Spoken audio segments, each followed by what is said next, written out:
And welcome to the stage, fantastic, Gary Martin.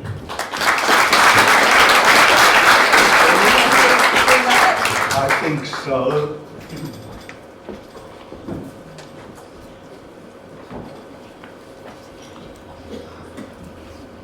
Good morning, everybody. It's quite a thrill to be here. Sorry. Now I've just got to do technology. Yes. Before I start, I'd like to acknowledge the Watindi people of Yamatji country and their continuing connection to land, sea and community, and pay my respects to elders and their cultures past, present and emerging. I'd also like to thank the Irwin District's Historical Society for putting on this conference and for providing me with an opportunity to talk. Thanks, Bruce. I knew you needed it.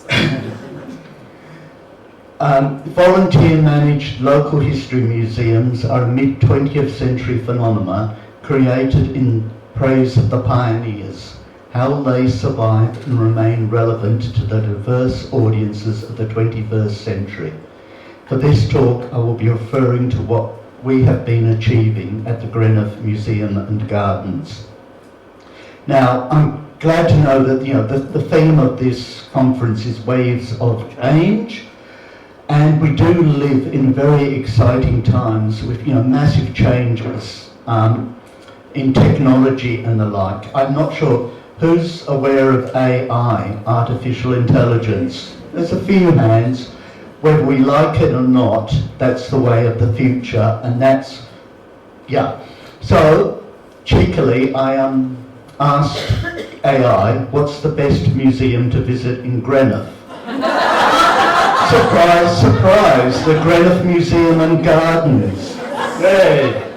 I got even more confident. What's the best museum to visit in the Midwest? WA Museum Geraldton. So we've still got a little bit of work to do down at Greenough.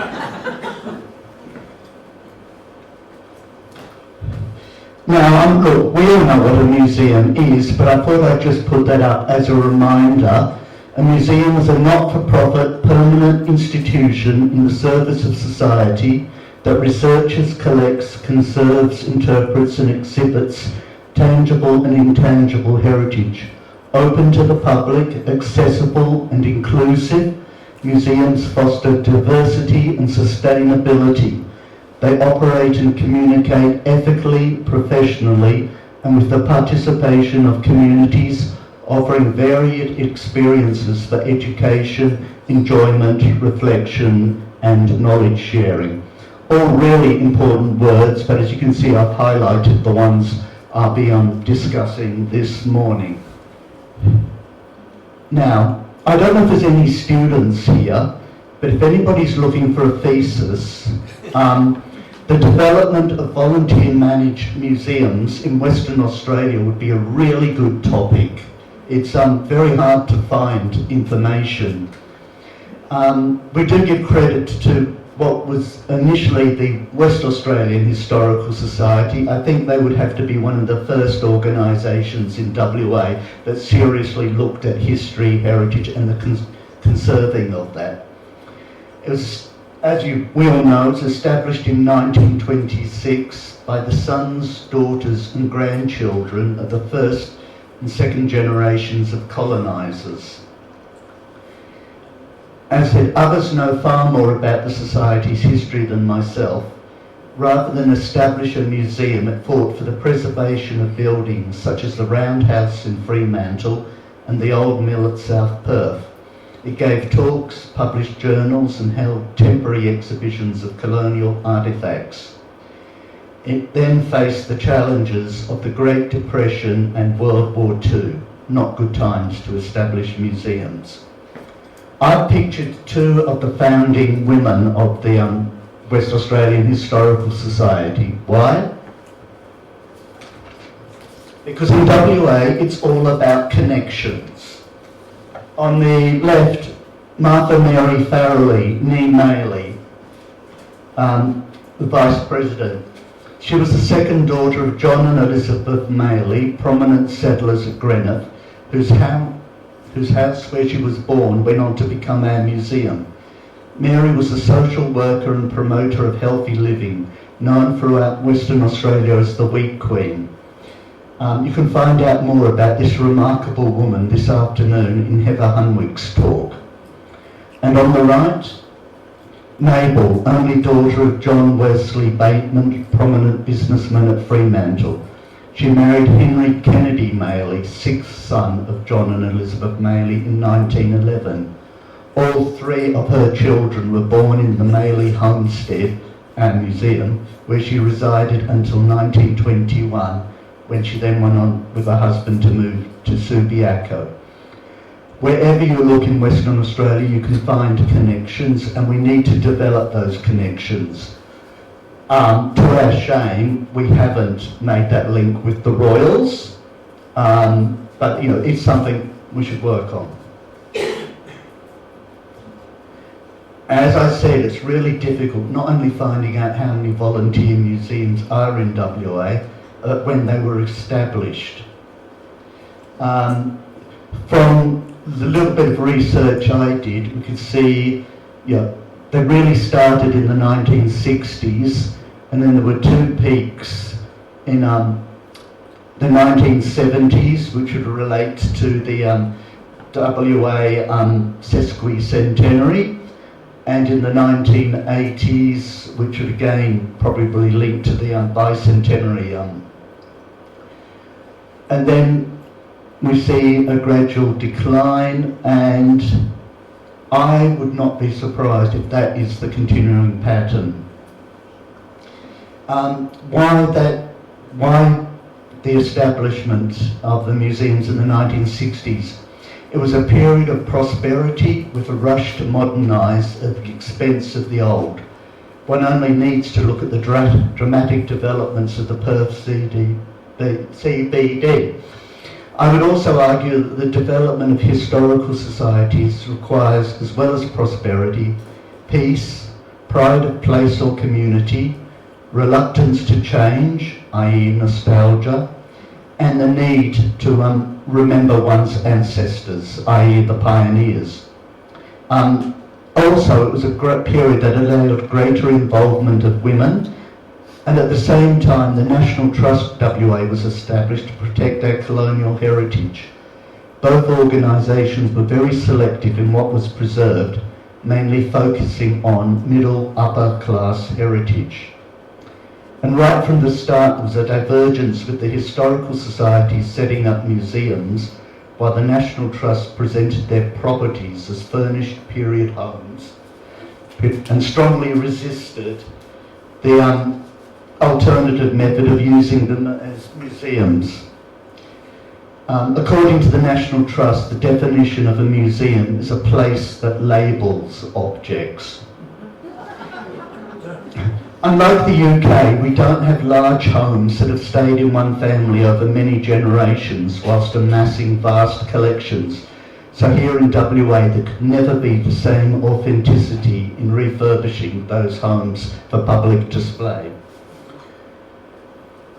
Our museum was established in a large homestead formerly belonging to the Maley family at Greenough. So it met all the selection criteria. Large home, wealthy, middle-class family. It's one of the earlier museums opened in Western Australia. This week we celebrated our 58th birthday. At that time it was established by the Geraldton branch of the Royal West Australian Historical Society. And it went under the name of Wonga Park Folk Museum. And then in 1971 the building was purchased by the Shire of Greenough and rebranded the Greenough Pioneer Museum. Other large houses in the Midwest region converted to museums included Shiverton House in Northampton and Macpherson Homestead, Carnamah. Dongra is quite unique in establishing a museum in a simple yeoman's cottage.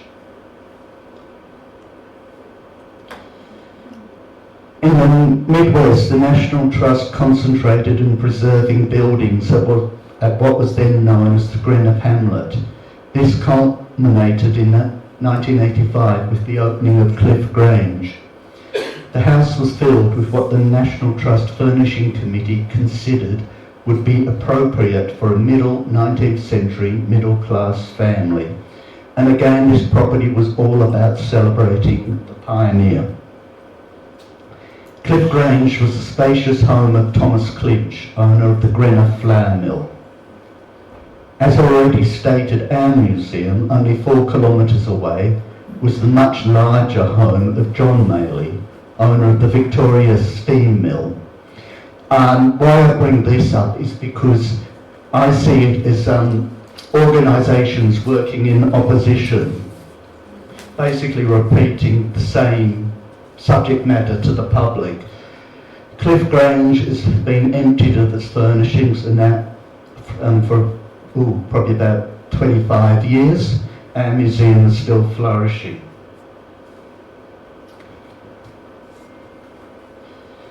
The worship of the pioneers, as I said, evolved around the celebrations of WA's centenary in 1929 and continued for at least another 60 years.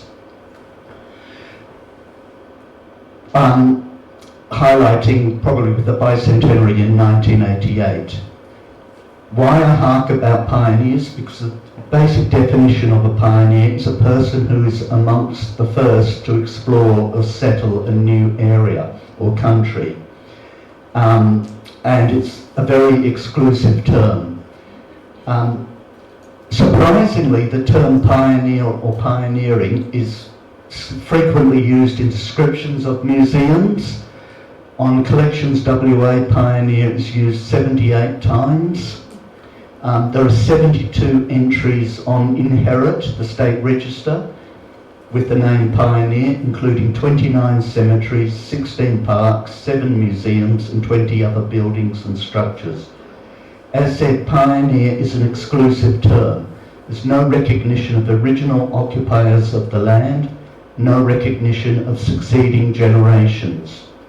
As we approach the state's bicentenary, how appropriate is the continual use of the word pioneer in the describing of places and museums.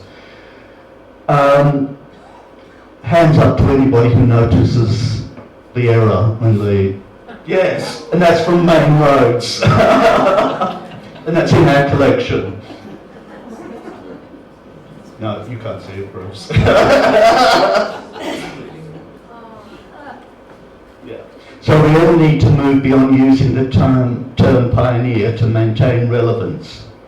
In late 2012, the lease of our museum was transferred to a local group and the place was immediately rebranded the Greenough Museum and Gardens. Back to AI. Now, really, there's no need for me to give this speech. All you do is press in the question, what is the future of a volunteer-managed museum, volunteer-managed local history museums onto your computer, and it will come up with all the answers. And I mean, look, with the technology we've got today, the computer could probably give the talk far better than what I can. I'm not going to go through all that, but it does actually bring up some points which I will be discussing in this talk. And there is no easy answer. So, sorry. For the second part of the talk, I'm going to break down my discussion to 4 areas: relevance, collections, volunteers, and sustainability.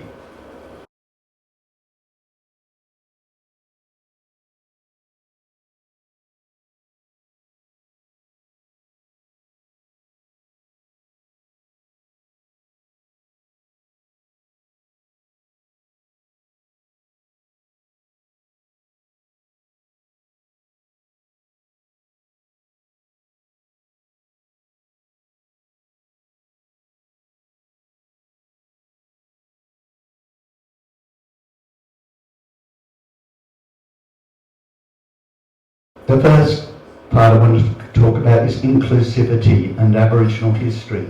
There's still far too many local history museums that do not acknowledge the presence of the Aboriginal peoples. I mean, we're not brilliant at what we're doing. We fly the flag every day. We've only got a couple of artefacts, but we include them in the general collection. We don't have a separate display for Aboriginal people. We acknowledge their naming of, we've got a fantastic 800-year-old gum tree. We use the Aboriginal term for that. And we have also put it out to the local Aboriginal organisations. If you want to tell your story, come to us, we work with you. It has to be them coming to us. We can't tell their story by ourselves. Inclusivity, about the community. We are, as Sandra said, we're all part of history. We all have a story to tell. One of our developments has been the My Personal Museum in a Box, where we invite local people, volunteers, etc., to tell their own stories for a selection of objects, photos, documents, etc., stored in an A4 archival box. So we're gradually picking up, collecting, it's like a time capsule of our community. It's so important to include everybody.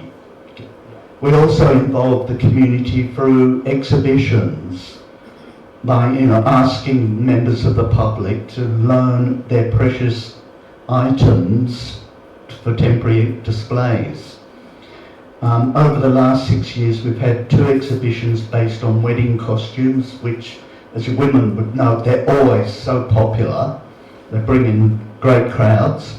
And one asking people to bring out their oldest costume from their wardrobe, which is really interesting. The displays are a lot of work for the volunteers, but it's well worth the effort. We also provide gallery space for artists to put on exhibitions. Now on display we have works by a local Geraldton woman, Chris Bolton, exhibition called The Keeper. If you do get the opportunity, do come up and see it. It's really, really beautiful, and it's so relevant to the museum. It's all about family memories.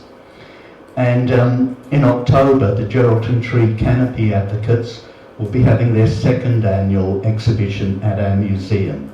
We just, continually looking at ways to involve others in the community. Know your audiences and relevance to multicultural societies. We keep a very detailed record of all the visitors who come to our museum. So this is figures for this year up to yesterday.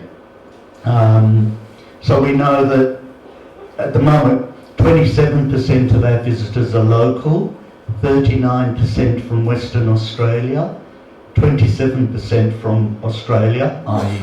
the other part, and only 7% are international. We have noticed since COVID there has been a rapid decrease in international visitors, but you've still got to cater for them. And also bear in mind that 1 in 3 people in Western Australia were born overseas. That's the highest percentage of any Australian state. And we have a lot of recent migrants, bringing their parents to the museum. So don't presume that everybody can speak English. You've got to cater for other languages. We also use the building to remind people that our history isn't Anglo-Celtic or Anglo-Irish or whatever you like to call it. In fact, our history is much more diverse. In the museum we have a very steep set of stairs up to the 1st floor, and we've used the phrase tread carefully in all the different languages that have been spoken at Greenough. So you can see that Greenough was far more multicultural than it is today. And again, it's a thrill for visitors coming through and seeing their language on the stairs. As a word of warning, if you're doing anything like this, don't use Google Translate. We also have handouts in 8 different languages. And again, that's where we've used volunteers to do the translations. It's just wonderful to be able to present somebody with a history in their own language. And I will pay credit to the pack-out room because you have information in Chinese, I believe, yes. And I mean, that's the way to go. This is where, sorry, I might offend people, but I have to use the F word. I firmly believe that museums should be fun. I know, shocking, but that's the way we are living today. This wonderful quote from Museums Next. Museums are typically thought of as destinations to house and display art, artifacts and collections of cultural interest. But in an age of shortened attention spans, we've all got them, it's becoming more obvious that museums can't simply be something nice to look at. They must actively engage their visitors. Yeah, and that's what we are doing. We've got the piano. People can play the piano.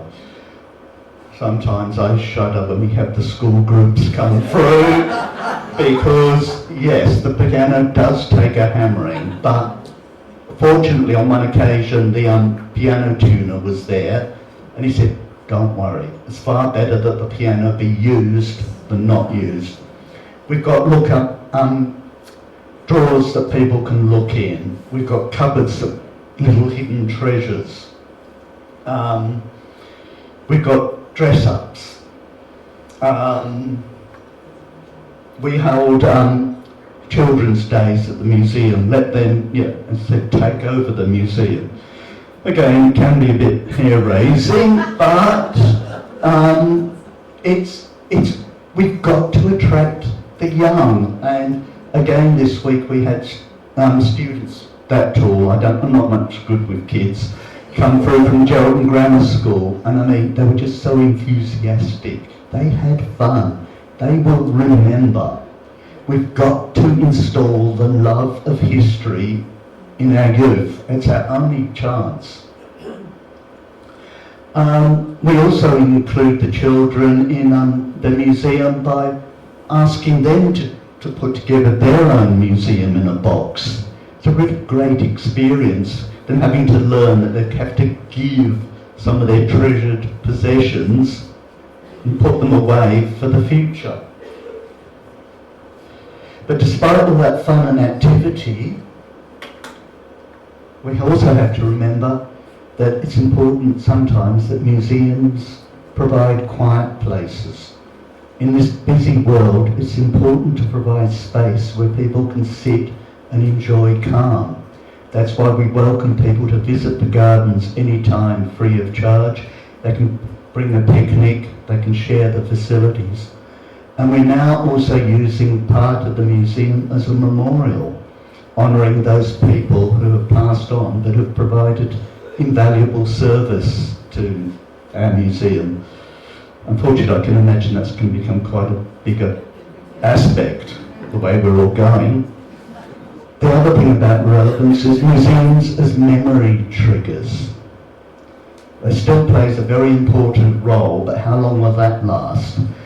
The object on that side,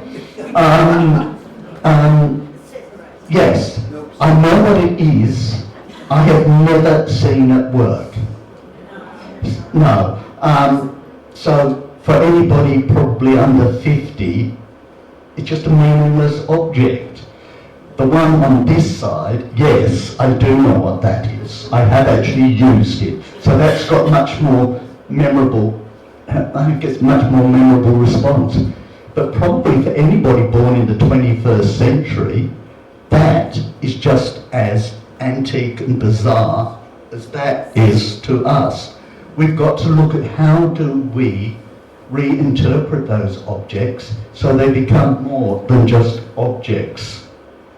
And we also have to remember, especially for the rural museums, that 4 out of 5 people in Western Australia live in the metropolitan area, and you know, the understanding of rural life plummeting. Collections, problems with displays. Yes, the old curiosity shop. You know all that theory. The more objects you have in the room, the longer it's going to take people to look at them. It does not work. No. They just become meaningless stuff. You know, we found quite the opposite. We really limit our displays, and people come out of our museum saying, "What a fabulous collection you've got." I know it's hard, you know, you've been given all these objects, you've got limited space, you've got to put them on display because you've got to satisfy the donors and that. Don't. And yes, we're all familiar with that. The other problem with collections is, can we adequately keep, care and display our ever-growing collections? The room, it doesn't look like that now, but I mean that sort of room would be familiar to a lot of museums. Not only have you got shortage of space, but you've got inappropriate storage space, and it's probably not doing much good to the collection. And our museums are filled with the detritus of the late 19th and early 20th century. And we need to collect more recent objects to retain relevance. So who is collecting the vast array of consumer goods produced in the last 50 years? You know, it's frightening. Also, we've got to remember that as museum keepers, we are responsible for those care of those objects forever. So you're leaving a huge burden of rusting machinery, rotting leather and fragile fabrics to future generations. They're not going to want it. And whose collections are they? Despite legal advice, I would argue that we are only custodians. We've all heard horror stories of museums selling objects, of volunteers taking objects from the museum and replacing them in their homes, or chucking them in the rubbish bins because they did not meet their criteria of what is beautiful. There is no overarching body to see that standards are maintained. We do have the national standards for Australian museums and galleries, but who's overseeing that we maintain those standards? So solutions, new technology, digital versus actual and online museums. Collections WA, fantastic, brilliant, thanks, but who is making use of it? Yes, I got a list of attendees and had a look through. Cervantes, Maryland, sorry, fail. Denmark, 3. Donnybrook, fail. Royal West Australian Historical Society, fail. 19. Maylands, Bassendean, Midland, 141. Geraldton Historical Society, 5. Minganoo, fail. Northampton Historical Society, 4. Irwin, you're not too bad, 67. I'm going to do a brag. We've got 374. Now, why is it brilliant? It's a great way of displaying what you've got and displaying objects which are too fragile to actually be physically displayed in your museum. It's a great way of promoting your collections. People come to see the real object. So you needn't worry about that. And also, I mean, on Monday we received an email from the City of Greater Geraldton wanting to view a document that's listed on our Collections WA. Yes, so come on, get to work. But I mean, maybe again, I mean, Collections WA have given workshops, but maybe, you know, I know they're short-funded and are short-staffed. No, you're not. Right.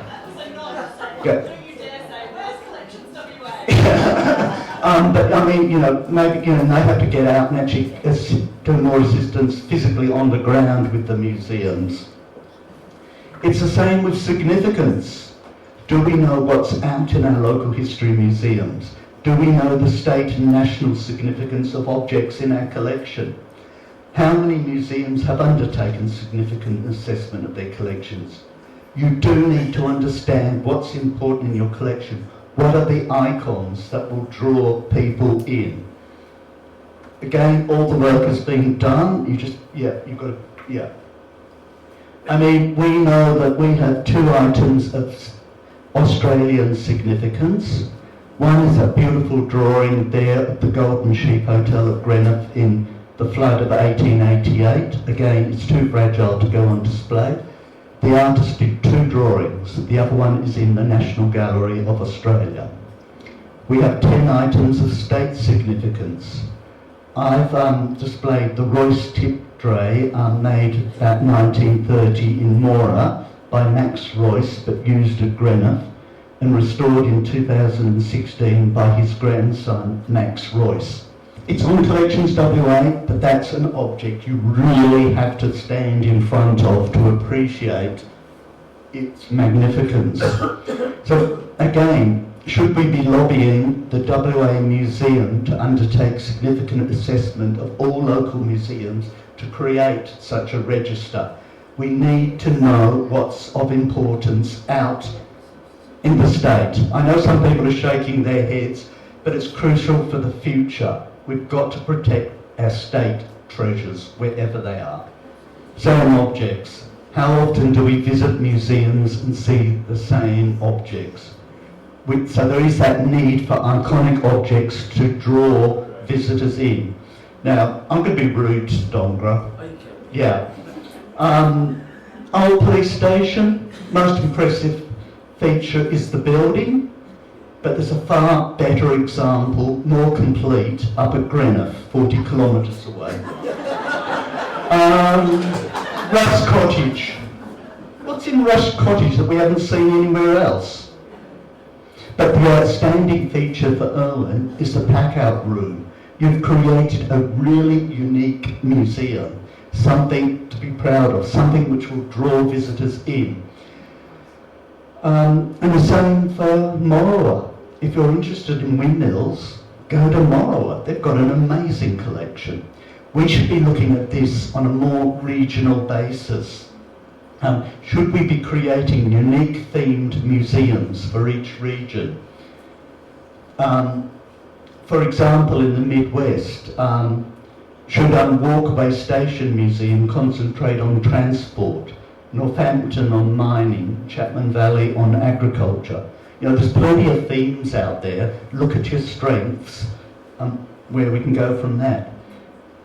So that means, you know, do we need to actually reconsider our collections on a regional basis?